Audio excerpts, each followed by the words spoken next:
Hello दोस्तों। अब मैं आपके लिए कुछ ऑब्जेक्टिव क्वेश्चन लेके आया हूँ जो आपके जितने भी एग्ज़ाम कॉम्पिटिटिव कॉमर्स के होते हैं उसमें इंपॉर्टेंट है। ठीक है, तो बहुत इंपॉर्टेंट ऑब्जेक्टिव क्वेश्चन है। तो देखिए, विच one of the following the governing factor in deciding the type of redressal agency one will deal with the dispute of a consumer. निम्नलिखित कौन से निवारण एजेंसी के प्रकार का निर्णायक संचालक कारक है जो उपभोक्ता विवाद के साथ कार्रवाई करता है। तो एजेंसी के प्रकार का निर्णायक संचालक कारक जो उपभोक्ता विवाद से कार्रवाई करता है तो वो होगा आपका area of sale of goods and service. ये नहीं आएगा। Area of sale and goods and service में कभी भी कोई उपभोक्ता विवाद नहीं होता है। Types of goods and service sold में इसमें भी कभी नहीं आएगा। The choice of the consumer इसमें भी नहीं आएगा। The value of goods and service sold ये आ सकता है। तो the value of the goods and service sold बिकी वस्तुओं को सेवाओं का मूल्य ये आपका आ जाएगा। ठीक है, नेक्स्ट क्वेश्चन आते हैं हम लोग। एक नेक्स्ट मैचिंग का है, इसको देख लेते हैं। नियंत्रक कार्य क्या है? उच्च आयात पर कर लगाना। उत्तेजक कार्य क्या है? तो नियंत्रक कार्य क्या है? उच्च आयात पर कंट्रोलिंग वर्क जो है उच्च आयात पर कर लगाना। उत्तेजक कार्य क्या है? वरीयता क्षेत्र में नियंत्रण और जोखिम का मापना। तो वरीयता क्षेत्र में जो नियंत्रण और जोखिम का मापना। उद्यमी कार्य क्या है? सरकारी क्षेत्र की पूंजी अवधारक परियोजना। तो उद्यमी कार्य है सरकारी क्षेत्र की पूंजी अवधारक योजना। और आपका जो है योजना कार्य जो है संसाधनों के समय और प्रयोग का निर्णय। तो नियंत्रण कार्य क्या? उच्च आयात पर कर लगाना। उत्तेजक कार्य क्या है? वरीयता क्षेत्र में नियंत्रण और जोखिम का मापन। उद्यमी कार्य क्या? सरकारी क्षेत्र की पूंजी आधारक परियोजना। योजना कार्य संसाधनों के समय और प्रयोग का निर्णय। विच of the following is not correct? तो समझिए कौन सा करेक्ट नहीं है इसके बारे में कह रहा है। तो मार्जिन ऑफ सेफ्टी का फॉर्मूला क्या होगा? प्रॉफिट अपॉन पीवी रेशियो सही होता है। तो मार्जिन ऑफ सेफ्टी का फॉर्मूला होता है profit upon PV ratio. Margin of safety क्या है? Profit upon PV ratio. PV ratio क्या है? Change in contribution upon change in sales. ये भी सही है। पीवी रेशियो फॉर्मूला होता है change in contribution upon change in sale. और ब्रेक इवन पॉइंट का फॉर्मूला क्या होता है? तो ब्रेक इवन पॉइंट का formula fix cost upon contribution per unit. तो मार्जिन ऑफ सेफ्टी जो है प्रॉफिट अपॉन पीवी रेशियो है। पीवी रेशियो क्या है? Change in contribution upon changes in sale है। ब्रेक इवन क्या है? Fix cost upon contribution per unit. तो break even point in units में लिखा हुआ है fix cost upon contribution per unit. तो मार्जिन ऑफ सेफ्टी क्या है? Profit upon PV ratio. PV ratio क्या? Change in contribution upon change in sales. Break even point in units क्या है? Fix cost upon contribution per unit. ठीक है,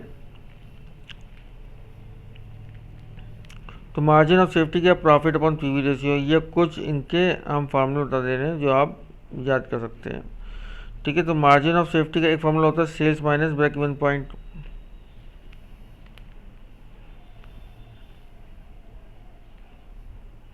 PV ratio एक formula होता है sales minus variable cost upon sales. ठीक है, पीवी रेशियो एक फार्मूला होता है आपका कंट्रीब्यूशन अपॉन सेल्स। ठीक है, तो कंट्रीब्यूशन अपॉन सेल्स हो गया और फिर होता है fix cost plus profit upon sales. ये कॉस्ट है आपका, ध्यान रखिएगा। तो fix cost plus profit upon sale. तो मार्जिन ऑफ सेफ्टी क्या है? Profit upon PV ratio. तो मार्जिन ऑफ सेफ्टी क्या है? Sales minus break even point. PV ratio क्या है? Sales minus variable cost. Contribution क्या है? पीवी रेशियो क्या? Contribution upon sales. तो मार्जिन ऑफ सेफ्टी क्या है? PV profit upon PV ratio. तो मार्जिन ऑफ सेफ्टी आपका है profit upon PV ratio. Margin of safety क्या है? Sales minus break even point. अगर सेल्स हो रही तो ब्रेक इवन पॉइंट घटा दें तो जो बचेगा वो मार्जिन ऑफ सेफ्टी कहलाएगी। पीवी रेशियो क्या? Sales minus variable cost upon sales. PV ratio क्या? कंट्रीब्यूशन अपॉन सेल्स इंटू 100 और fix cost plus profit upon sales. Break even point क्या है? Fix cost upon contribution. Break even point क्या है? Fix cost upon contribution. Break even point क्या है? Fix cost upon contribution. तो break even point क्या? Fix cost upon contribution. या break even point का formula fix cost upon PV ratio.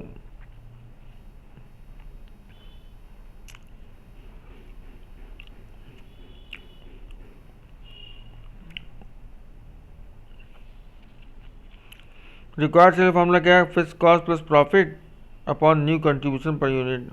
और required sale formula एक और है fix cost plus profit upon new PV ratio. जहाँ पे कंट्रीब्यूशन आएगा पर यूनिट वहाँ पे पीवी रेशियो आ जाएगा। ऐसा क्यों है? क्योंकि PV ratio equal to contribution upon sales होता है।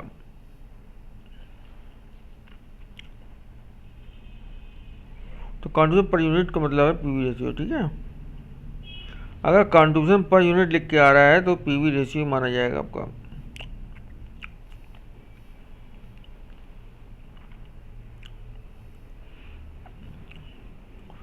अब नेक्स्ट आइए, भारत में टीवी सेट एवं रेफ्रिजरेटर के निर्माण एवं उनकी कीमत निर्धारण निम्न में कौन से बाजार की संरचना से संबंधित है?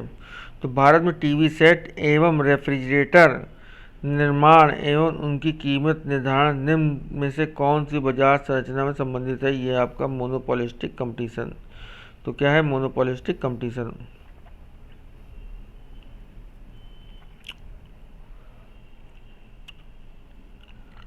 नेक्स्ट क्वेश्चन आइए, इसको पढ़िए।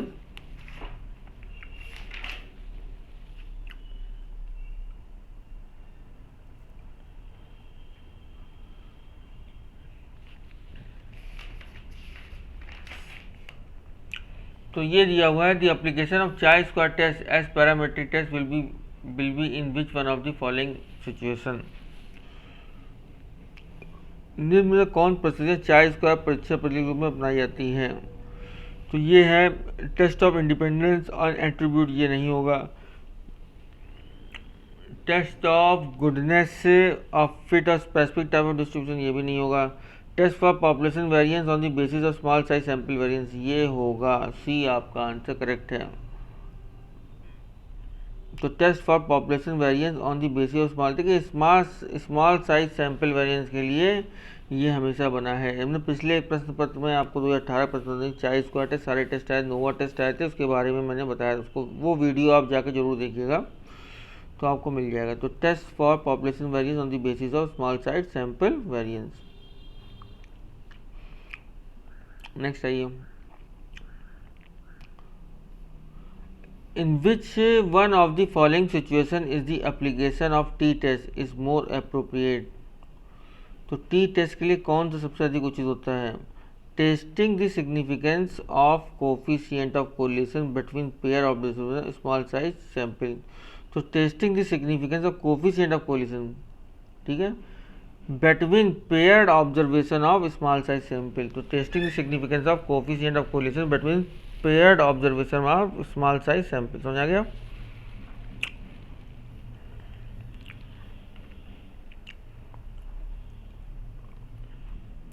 अब नेक्स्ट क्वेश्चन है आपका,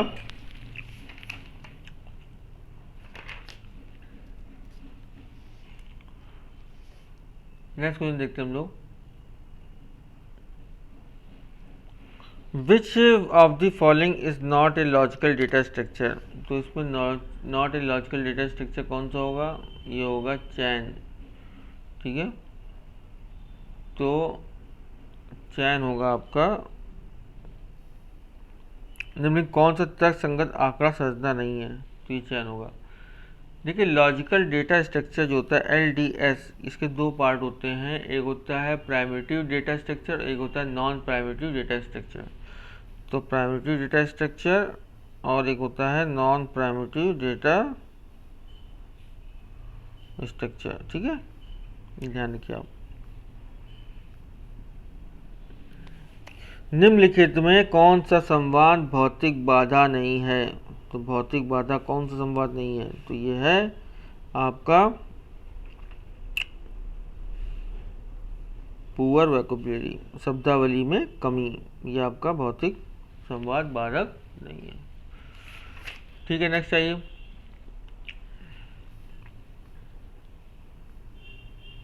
नए उत्पाद को विकसित करने के लिए रचनात्मक का उत्प्रेरित करने की तकनीक से जहां आप एक विचार के साथ आरंभ करते हैं और फिर अगले विचार के बारे में सोचते हैं, उसे जोड़ते हैं, उसके बाद अगले संबंध के बारे में सोचते हैं और सभी संबंधों के साथ ऐसा तब तक करते थे जब तक नया विचार नहीं आता, ये क्या कहलाता है? इसे हम लोग कहते हैं माइंड मैपिंग। क्या कहते हैं? माइंड मैपिंग, ठीक है।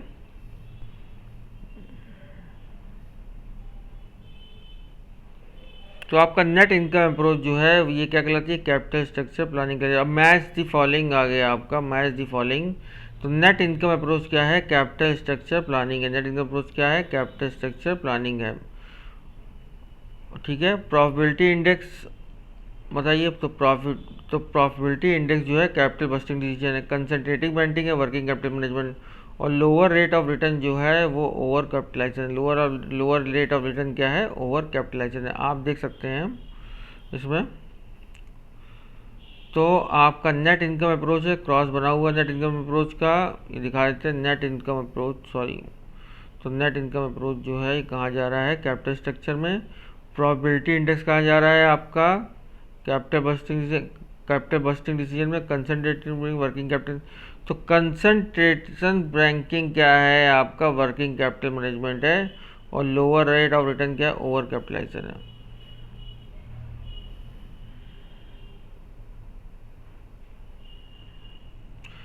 एक एम प्रतिरूप का लाभांश अप्रासंगिक तर्क पर आधारित है, ये क्या कहलाएगा, ये कहलाएगा आर्बिट्रेज। क्या कहलाएगा, आर्बिट्रेज कहलाएगा, ठीक है। तो dividend irrelevant argument of M model is based on, तो आर्बिट्रेज कहलाएगा आपका। Which one of the following is not a method of deciding acceptable level of reliability or consistency of measurement in selection method? चयन पद्धतियों में माप की विश्वसनीयता या सुसंगतता के स्वीकार्य स्तर के निर्णय की पद्धति निम्न में कौन सी होगी? तो सोचिए इसके बारे में, कौन सी होगी। तो चयन पद्धतियों में माप की विश्वसनीयता या सुसंगतता को स्वीकार स्तर की निर्णय की पद्धति निम्न में कौन सी नहीं होगी? तो इसमें कौन कौन सी होती है, स्प्लिट हाफ मेथड होती है, टेस्ट रिलेटेड मेथड होती है, और एक्सपेक्टेंसी डायग्राम होती है। तीनों होती हैं, लेकिन रीजियोसेंट्रिक अप्रोच नहीं होती है। क्या नहीं होती है, रीजियोसेंट्रिक अप्रोच नहीं होती है, ठीक है। इतना समझ आ गया आपके। अब एक क्वेश्चन है, इसको मैंने चेंज किया है इसके आंसर में, कि चयन प्रक्रिया के अंतर्गत निम्नलिखित में कौन से चरणों का प्रयोग किया जाता है। तो चयन प्रक्रिया के अंतर्गत निम्नलिखित में कौन से चरणों का प्रयोग किया जाता है। तो चयन प्रक्रिया में कौन कौन से चरण होते हैं, तो पहला देख लीजिए आपका होता है प्राथमिक साक्षात्कार, रिक्त आवेदन की पूर्ति करना, रोजगार परीक्षण, समग्र साक्षात्कार, पृष्ठभूमि जांच। फिर नेक्स्ट है आपका वास्तविक जांच और अंतिम रोजगार जांच। तो प्रथम साक्षात्कार हो गया आपका, प्रथम साक्षात्कार, रिक्त आवेदन को पूर्ण करना, रोजगार परीक्षण, समग्र साक्षात्कार, पृष्ठभूमि जांच, वास्तविक जांच, अंतिम रोजगार निर्णय। तो प्रथम साक्षात्कार, रिक्त आवेदन को पूर्ण करना, रोजगार परीक्षण, समग्र साक्षात्कार, पृष्ठभूमि जांच, वास्तविक जांच और अंतिम रोजगार निर्णय, ठीक है। ये आपके जो हैं आते हैं। RWA with regards to capital adequacy stand for which one of the following. RWA के साथ पूंजी पर्याप्तता के संदर्भ में निम्नलिखित में कौन संबंधित है? इसे हम लोग कहते हैं राइट वेटेड एसेट। क्या कहता है, रिस्क वेटेड एसेट। हम गलत पढ़ रहे हैं। तो RWA का फुल फॉर्म जो होता है वो होता है रिस्क वेटेड एसेट, ठीक है।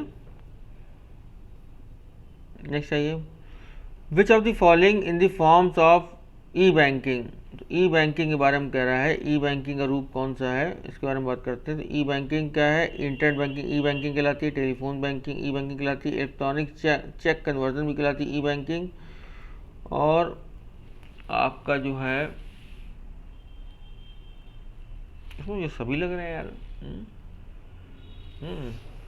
इलेक्ट्रॉनिक बिल पेमेंट ई बैंकिंग कहलाती है, और डायरेक्ट फंड ट्रांसफ़र जिसे कहते हैं RTGS, ये भी ई बैंकिंग के अंतर्गत। तो सारे आंसर इसके सही हैं। क्या है, सारे आंसर सही हैं।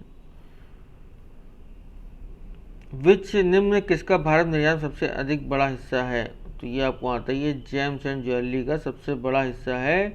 किसका निर्यात सबसे ज़्यादा जेम्स एंड ज्वेलरी की जाती है, रत्न और आभूषण किए जाते हैं। आपकी मैं सोचिए एग्रीकल्चर किया जाता है, लेकिन रत्न और आभूषण किए जाते हैं।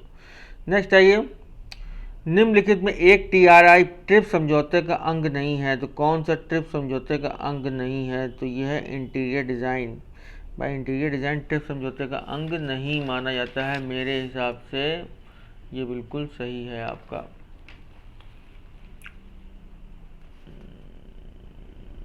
ठीक है, इंटीरियर डिज़ाइन नहीं माना जाता है, लेकिन industrial design, geographical design, indication, layout design and integrated ये सब माने जाते हैं, लेकिन इंटीरियर डिज़ाइन नहीं माना जाता। नेक्स्ट आइए, विच one of the following is not correct. IMF headquarter is in Washington DC। तो भाई IMF हेडक्वार्टर जो है आपका वाशिंगटन DC में है, सही है। IMF हैज़ 198 कंट्रीज़, ये गलत है, इसमें 186 कंट्रीज़ है इस समय। IMF is an outcome of the Bretton Woods committee. ये देखिए, तो IMF is an outcome of the Bretton Woods committee, हाँ ये सही है। IMF was found on July 7 1944, तो हाँ जुलाई 7 1944 में हुआ था। तो IMF headquarter is in Washington DC, सही है। IMF हैज़ 198 कंट्री, गलत है, 186 countries. IMF is an outcome of the Bretton Woods conference, ये बिल्कुल सही है। IMF was found on July 7 1944, ये बिल्कुल सही है। अब नेक्स्ट आइए, AS के बारे में क्वेश्चन था, उसके बारे में मैंने एक शॉर्टकट बना दिया आपका। तो AS6 का है किस लिए होता है, सोचिए आप। AS6 होता है डेप्रिसिएशन अकाउंटिंग के लिए, AS6 डेप्रिसिएशन अकाउंटिंग के लिए होता है। AS3 क्या होता है, AS3 accounting for cash statement के लिए होता है, accounting for cash flow statement के लिए होता है। ये आपका जा रहा है AS6 depreciation, AS3 accounting for cash flow statement, और AS10 किसके लिए होता है, AS10 होता है अकाउंटिंग फॉर फिक्स एसेट, और AS21 होता है अकाउंटिंग कंसोलिडेशन फाइनेंशियल स्टेटमेंट। तो फिर अब मन में सोचिए AS6 किसके लिए होता है, बताइए। तो AS6 होता है आपका डेप्रिसिएशन अकाउंटिंग के लिए, AS3 accounting for cash flow statement के लिए, और AS10 accounting for fix asset के लिए, और AS21 आपका होता है accounting consolidated financial. Important question आ चुका है एग्जाम में।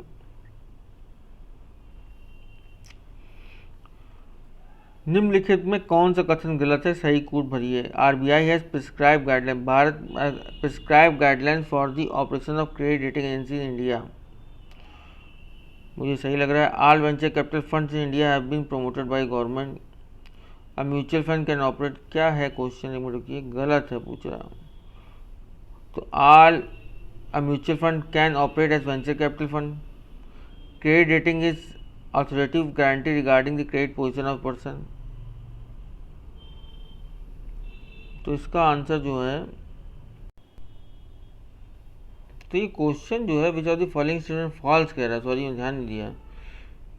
तो फॉल्स कौन कौन से हैं, RBI prescribe guideline for the operation of credit rating agency of India, नहीं ये नहीं होती है भाई, मैं कहूँ कि क्या कुछ समझ नहीं आ रहा है, फॉल्स है। नेक्स्ट है, तो RBI कभी भी जो है साख मूल्यांकन के लिए कोई भी दिशा निर्देश नहीं देती है, उसकी एजेंसी अलग होती है, ये गलत है। All venture capital funds in India have been promoted by the government, ये भी आपको गलत है। Mutual funds can operate as a venture capital funds, तो म्यूचुअल फंड ऑपरेट करते वेंचर कैपिटल फंड, ये सही है। Credit rating is authoritative guarantee regarding the credit position of a person, ये भी गलत है, सॉरी ये भी आपका गलत है। तो इसमें C सही है और सब गलत है, ठीक है, C सही है और सब गलत है, देख लीजिए आप पॉज करके।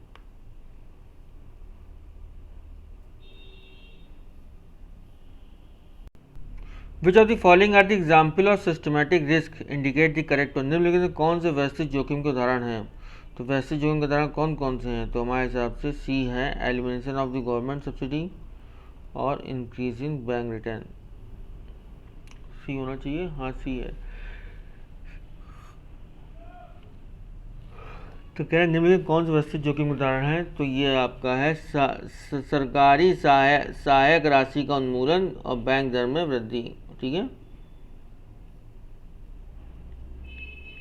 विच one of the following methods of inflation accounting has been proposed by the Sandilands committee of UK,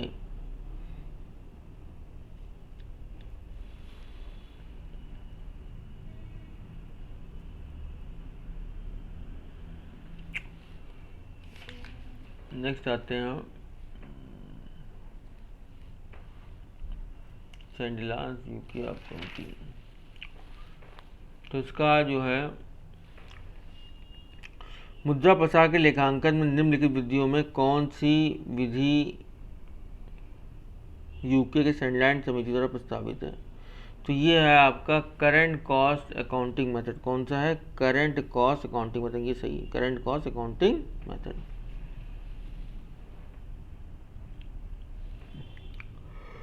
चलिए नेक्स्ट आते हैं, निम्नलिखित में कौन से विलीनों के उद्देश्य सही कूट अंकित कीजिए, तो उसमें टिक लगी हुई आप देख सकते हैं, to gain the economic of scale, तो the following of the motive of merger, बड़े पैमाने की मित्रता को लाभ प्राप्त करना। तो मर्जर के लाभ क्या हैं? दूसरा है to utilise under utilise resource, अल्प प्रयुक्त संसाधनों का उपयोग करना, मतलब जो अल्प प्रयुक्त संसाधनों का उपयोग करना है। टू ब्रेक द मोनोपोली, ये नहीं है। To reduce the tax liability, कर दायित्व कम करना, ये भी है। तो मर्जर के क्या है? To gain the economic of scale, बड़े पैमाने की मित्रताओं को प्राप्त करना। तो गेन द इकोनॉमिक्स का, अगर दो कंपनियां मर्जर हो रही हैं तो उनका प्रभुत्व बढ़ेगा, मतलब कि वो मार्केट में तेजी बढ़ेंगी, तो बड़े पैमाने की मित्रताओं का लाभ प्राप्त करेंगी। ठीक है। To utilise under utilise source, अगर मान ली किसी कंपनी में सोर्सेज ज़्यादा हैं लेकिन वो यूटिलाइज नहीं कर पा रहा फंड के चक्कर में, तो मर्जर हो गया, तो दूसरी कंपनी जो है उसको फंड अवेलेबल करके यूटिलाइज कर सकती है। टू रिड्यूस टैक्स लायबिलिटी, अगर भैया जो है बड़ी कंपनी है तो टैक्स लायबिलिटी उसकी धीरे धीरे कम हो जाएगी, पार्टनर बढ़ जाएंगे। नेक्स्ट क्वेश्चन आइए। एक ऐसी ऑनलाइन शोध विधि विशेषकर रिटेलिंग में प्रयोग की जाती है जिसमें शोधकर्ता उपभोक्ता को नियुक्त करता है ताकि उपभोक्ता संतुष्टि, सेवा गुणवत्ता तथा उपभोक्ता के अनुभव को स्वयं मूल्यांकन को गुमनाम उपभोक्ता के रूप में मूल्यांकित करता है। क्या कहलाता है? इसे हम लोग कहते हैं मिस्ट्री शॉपिंग। ठीक है। A research technique uses particularly in the relating in which consumer are recruited by researchers to act as anonymous buyers in order to evaluate customer satisfaction, service quality and customers' own evaluation of their experiences, known as mystery shopping. अब कुछ match the following इसमें देखते हैं। तो बाजार नेता कौन होते हैं? जो बाजार पर आक्रमण करते हैं। बाजार चुनौती करता होता है, बाजार नेता पर आक्रमण करते हैं। तो बाजार नेता कौन है? बाजार पर आक्रमण करते हैं। बाजार चुनौती करते हैं, बाजार नेता पर आक्रमण करते हैं। बाजार अनुयायी कौन है? प्रतिस्पर्धा पर प्रतिपक्षी आक्रमण को टालते हैं। बाजार आलाकर्ता क्या? उच्च स्तरीय विशेषता उपलब्ध कराते हैं। तो बाजार अनुयायी क्या है? प्रतिस्पर्धा पर प्रतिपक्षी आक्रमण को टालते हैं। ठीक है।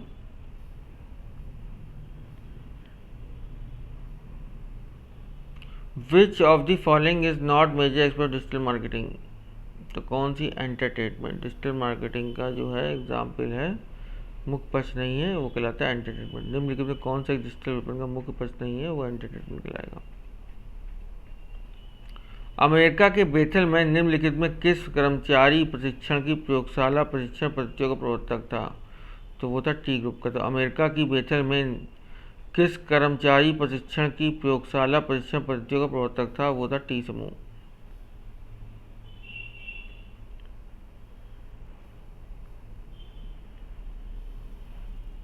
अब फिर मैच दी फॉलोइंग है, देख लीजिए। व्यक्ति की जीवन वृत्ति प्रतिबद्धता और एकीकरण कहलाती है। टीम का विकास सक्षमता कहलाती है। संगठन का समाजीकरण क्या कहलाता है? अरे